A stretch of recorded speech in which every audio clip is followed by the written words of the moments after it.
Good day everyone, my name is Dan Kiming and this is my PowerPoint presentations for nuclear power plants which I entitled Into the Age of Nuclear Energy. Please take notice that I am only focusing on nuclear power plants and not other power plants. I will be focusing on their definition, their history, function, and different type of nuclear power plants around the world. Let's start off with definition. A nuclear power plant is a thermal power station in which the heat source is a nuclear reactor. As is typical of thermal power stations, heat is used to generate steam that drives a steam turbine connected to a generator that produces electricity. Now you may be asking yourself, how does a nuclear power plant work? Thankfully, I have the answer for that. Nuclear power plants use heat produced during nuclear fission to heat water. The heat produced during nuclear fission in the reactor is used to boil water into steam, which turns the blade of a steam turbine. As the turbine blades turn, they drive generators that make electricity. Just like any power plant around the world, nuclear power plants have their own share of sources. Nuclear power is the use of nuclear reactions to produce electricity. Nuclear power can be obtained from nuclear fission, nuclear decay, and nuclear fusion reactions.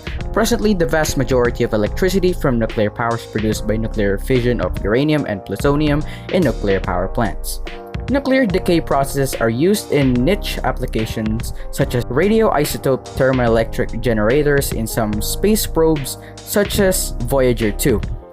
Generating electricity from fusion power remains the focus of international research. If you still don't understand, you can also look at this illustration on how nuclear energy is formed.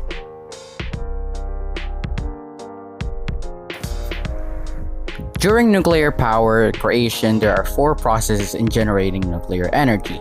There is the nuclear reactor process. The reactor is where the process begins. It contains the heat source to create power and electricity. Next to that is the production of steam. After the heating process of water has been finished, steam is produced when it creates electricity. Then the steam escapes, and then the cooling towers take on and prevent waste heat from escaping to the atmosphere. Believe it or not, nuclear power plants also have their share of histories. For example, September 3, 1948 is when the first nuclear reactor generated electricity in the X-10 graphite reactor in Oak Ridge. Below it is the picture of the X-10 graphite reactor.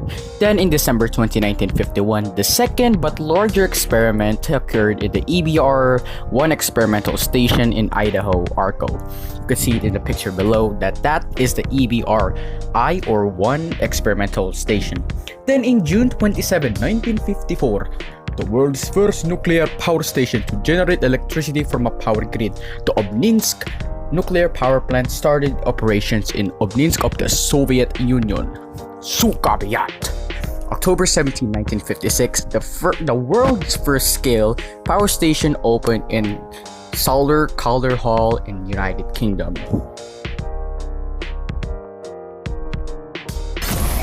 Let's now go on to the positives of nuclear power plants. A positive for nuclear power plants is there are no greenhouse emission. Then it is also fuel efficient and it also has a low cost operation. Just like what they say, you can never have good things and there has to be negatives. A negative for nuclear power plants is that running it is risky business. Also, it produces a lot of radioactive waste and the source of energy is not renewable. Let's now go on to examples of power plants around the world.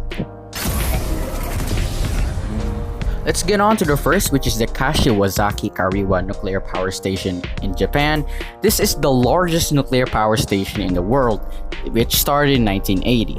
Then there's the Palo Verde generating station, which is the largest power plant in the United States. And there is the Bataan nuclear power plant located here in the Philippines, completed but never used or operated at all.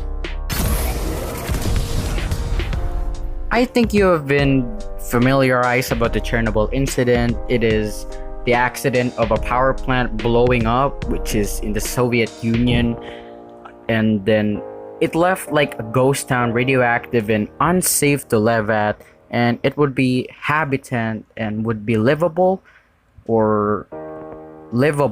maybe livable is the word, for like the next 20,000 years, which I'm dead at that time, really. Well, in order to prevent another Chernobyl from happening, it is important for every power plant stations to have trained personnel, maintained and stabilized supply lines, and overall safe equipment and machines to work at. Thank you for listening. I hope you learned something today. That is all we have for today. And please ensure safety, God bless, and stay safe out there, folks. Wear a mask, damn it.